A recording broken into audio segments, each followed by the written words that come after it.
pues la charla ahora con Laura es precisamente para hablar como de las pruebas psicológicas, ¿no? Que siempre hay inquietud, hay dudas, incluso, Laura, tú lo sabes, por parte de los mismos profesionales de psicología, ¿no? O sea, salen de la carrera, empiezan a hacer su consulta y de repente, bueno, ¿cuál es su uso, no? ¿Para qué las uso? ¿Por qué las uso? Y si hay algo en este mundo de la salud mental, de la práctica profesional de la salud mental tan vasto, es justamente en la psicología, ¿no? O sea, hay bueno, pero compendios enormes de pruebas, de baterías, etcétera. Y bueno, de todas esas, hay algunas que sí se recomiendan que puedan ser convenientes tomarlas en cuenta para la detección, para la valoración. Me gustaría empezar, Juan Carlos, desde el punto de vista, porque muchas personas incluso me lo han preguntado, ¿no? O sea, ¿por dónde empezamos? ¿Por qué? O sea, ¿cómo le voy a hacer para lograr una valoración respecto al área de psicología? Y hay algo bien importante que siempre les digo. Primero tienes que informarte sobre la condición. Nuestro diagnóstico empieza desde una parte clínica. Y entonces, eso es fundamental, el que nosotros podamos tener conocimiento sobre el padecimiento, sobre la condición, el tener esta información y poder saber cuáles son los síntomas, cuáles son las comorbilidades, cuáles son las principales causas del trastorno por déficit de atención, eso va a permitir que yo pueda tener una buena valoración. Y estamos hablando de historia clínica.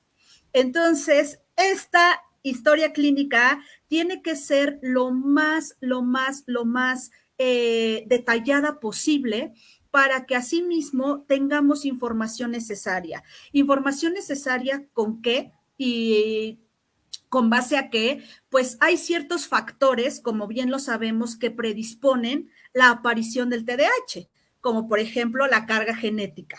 Entonces, pues necesitamos saber si en la familia hay alguien que está padeciendo bueno, si tiene el trastorno por déficit de atención desde la infancia o incluso lo pudieron notar en la etapa adulta.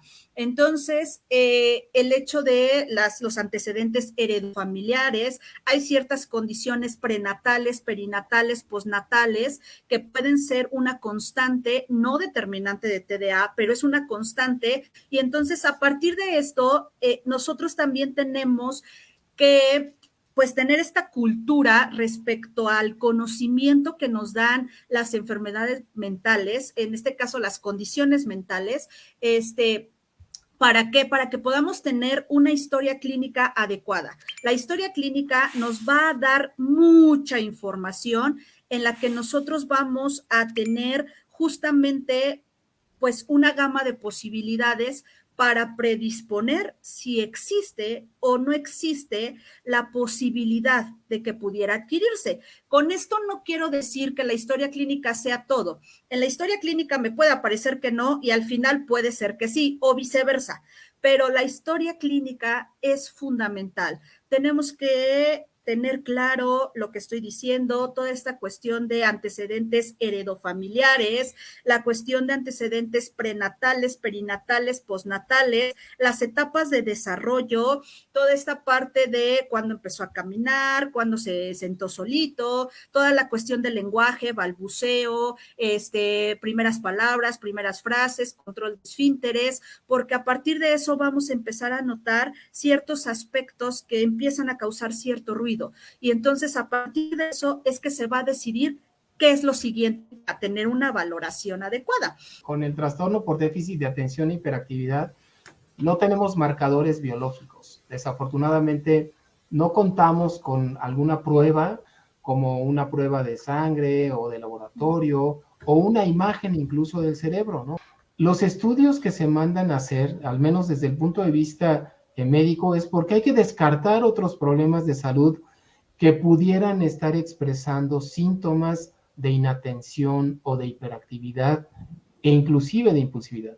Pero aunque los síntomas pudieran ser los que siempre hablamos del trastorno, no estamos hablando del trastorno. Y un ejemplo de ello es la epilepsia, ¿no?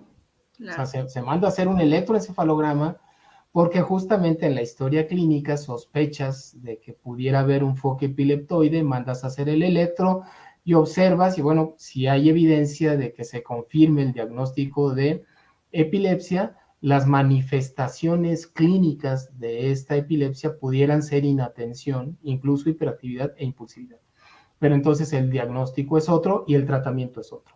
Efectivamente, es como ir también descartando ciertos asuntos y no nada más todo esto que estoy hablando de los antecedentes familiares, etcétera, etcétera, sino también la cuestión social, la cuestión de la dinámica familiar y poder darnos cuenta cómo está el niño desarrollándose en otros ambientes para que yo pueda determinar cuál es la condición con la que voy a trabajar. En este caso estamos hablando propiamente de trastorno por déficit de atención e hiperactividad. Entonces, no nada más es cómo se está desarrollando el niño. También tenemos que ver si la familia va a poder apoyar en toda esta parte de la intervención cuando se llega a una intervención adecuada, pero para la valoración es básica, porque si nos damos cuenta que efectivamente tenemos problemas sociales, pues tenemos que hacer una aplicación también de pruebas a nivel social, porque si no, no vamos a alcanzar a medir en dónde, en qué está sucediendo, cuáles son esas habilidades sociales que está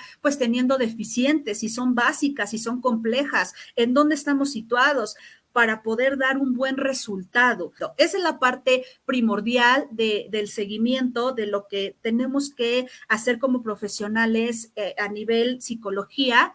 Y después, Juan Carlos, pues realmente irnos a las escalas de clinimetría. Entonces, después voy a hablar sobre las pruebas específicas. Una vez que tenemos una buena historia clínica y que definitivamente tenemos como ya los indicadores de qué está sucediendo, cuáles son los síntomas, etcétera, etcétera, ya empieza como esta actividad mental, pues turbo, en nosotros, a nosotros los psicólogos nos apasiona este pensamiento turbo de estar pensando por dónde, para dónde, por qué, etcétera, etcétera.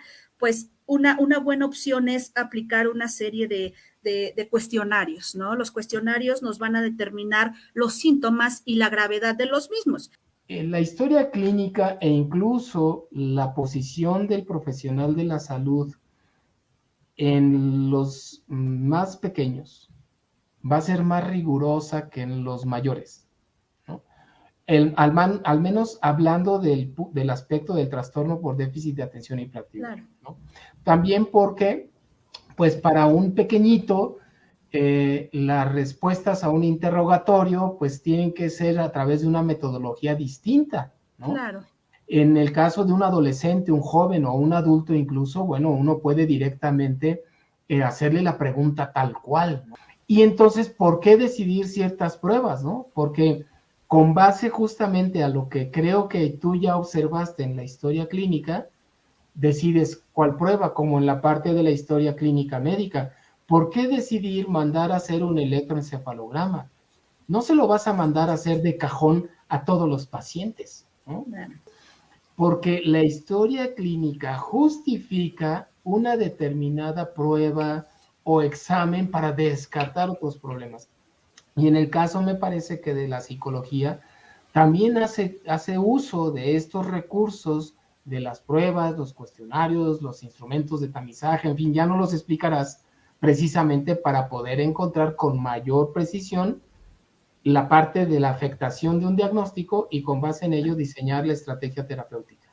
Entonces, esta historia clínica siempre se hace en los casos de niños, pues al padre, a la madre, al cuidador, y efectivamente se conjunta toda esa información y ya cuando tenemos al niño con nosotros, pues buscamos la forma también de hacerle ciertos cuestionamientos y tener información. Y efectivamente, a partir de la historia clínica, Juan Carlos, es que nosotros determinamos cuáles son las pruebas que voy a utilizar, cuál es esta herramienta de trabajo que yo voy a tener para poder tener una buena intervención. Hay una diferencia significativa en lo que son los cuestionarios y lo que son las pruebas psicológicas. Hay ciertas cierta valoración que se da a través de cuestionarios, que es una clinimetría donde están anotados los síntomas. Entonces, estas escalas de valoración, pues regularmente tenemos acceso, mucho más acceso de forma general, ¿no? El público general, pero regularmente se aplica pues a través de un profesional, en este caso la persona que va a hacer la evaluación y la valoración. Los llegan a hacer los médicos, los neurólogos, los neuropediatras, psiquiatra, paidopsiquiatra, etcétera, etcétera, y también las hacemos nosotros, bueno, las personas que estamos involucradas en este aspecto. Estas escalas de valoración nos van a dar y determinar los síntomas, nos va a determinar la gravedad de la aparición de cada uno de los síntomas. Esto nos ayuda personalmente y a nivel profesional, me va a ayudar a determinar justamente esta aparición de cada uno de los síntomas y el nivel de gravedad de cada uno de ellos. Entonces, hablábamos de la escala de Conners, que es una de las más aplicadas. Podemos tener, pues, evidentemente, los síntomas propios del DSM-5. Ahí vamos haciendo nuestro checklist. Tenemos también el SNAP-4, tenemos el de Vanderbilt, que tiene precisamente esta valoración tanto para padres de familia como para docentes. Y entonces esta parte de la escala de evaluación del Vanderbilt, que es de la Asociación Americana de Pediatría, pues efectivamente nos va a ayudar a darnos cuenta también si hay una posible comorbilidad. Tal vez eso es el alcance más grande de esta valoración para poder también determinar cuál es la gravedad de la situación. Si estamos en una presentación inatenta, una presentación impulsiva o hiperactiva, o si hay alguna condición que también esté causando cierto ruido, como un oposicionismo desafiante, un trastorno de conducta, depresión, ansiedad. Y entonces ahí es donde decimos, bueno, vamos a aplicar algunos cuestionarios, se los aplicamos a papá, se los aplicamos a mamá, se los aplicamos a los docentes y entonces ahí ya tengo más información.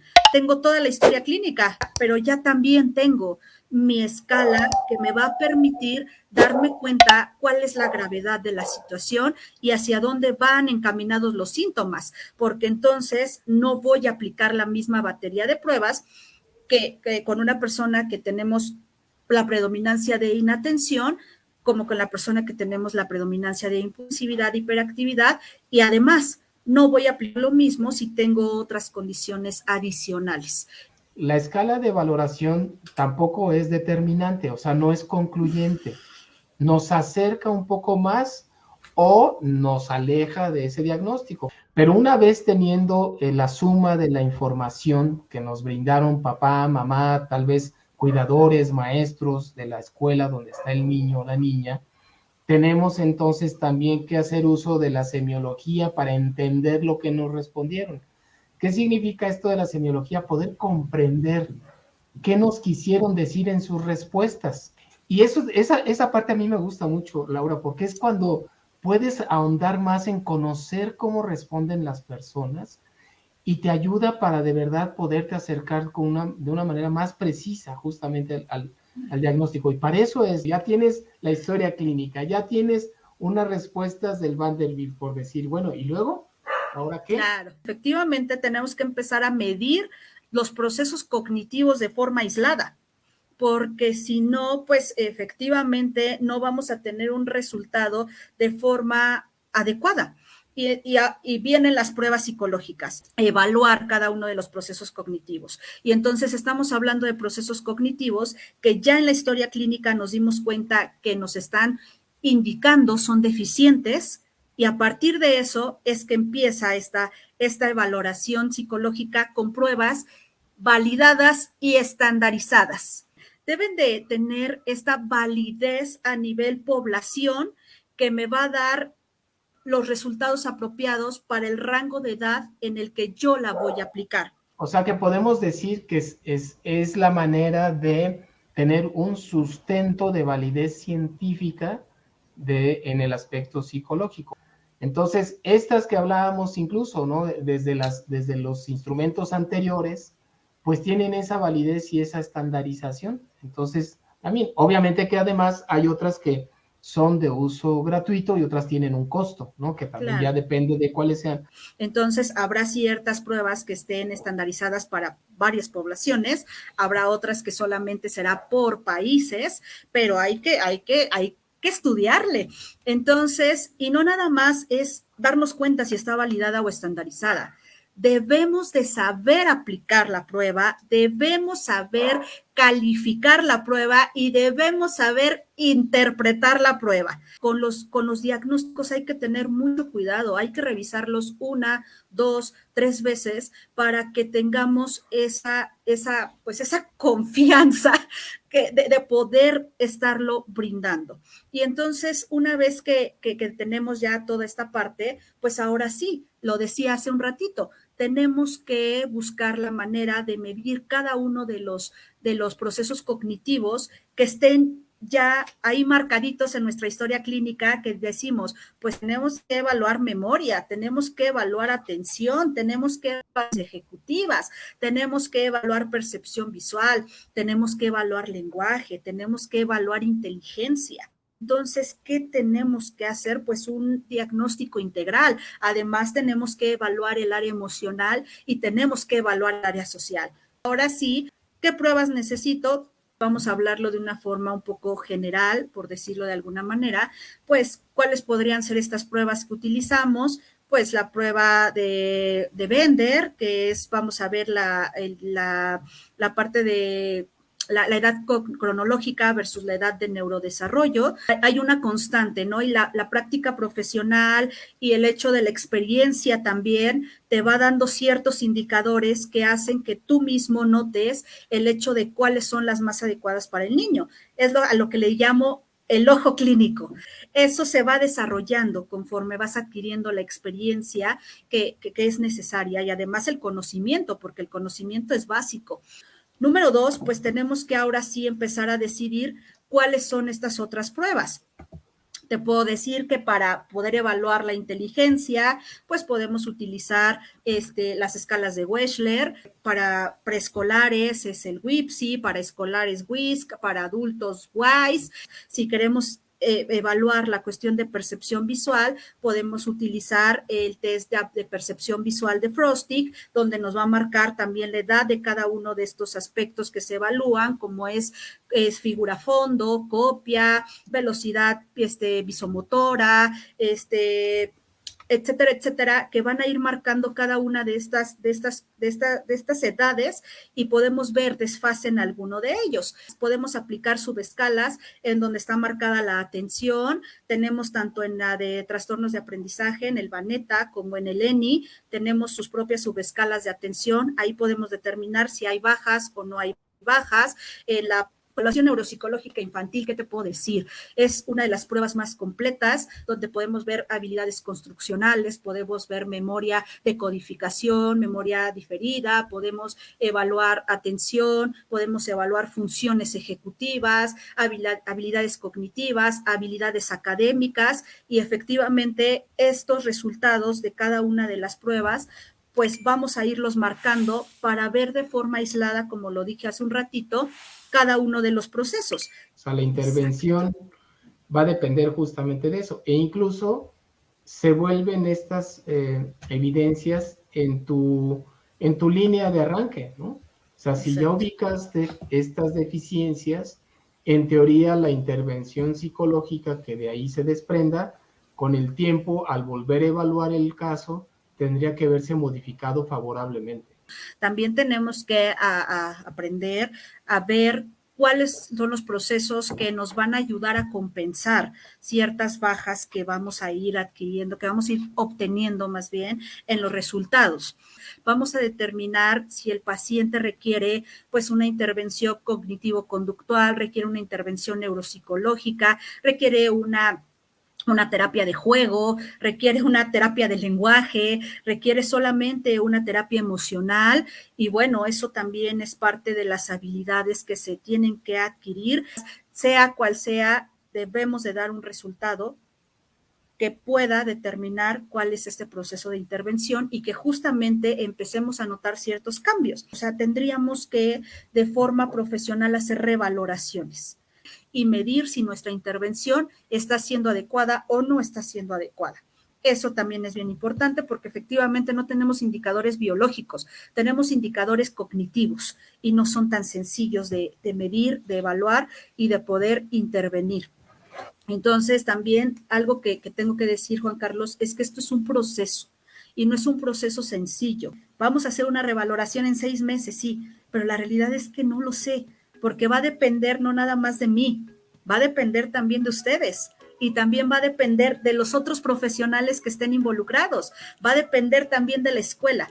Y eso va a ser un marcador en el que tenemos que estar involucrados absolutamente todo ese equipo que de alguna forma nos va a ayudar a tener un diagnóstico adecuado, pero también una intervención apropiada.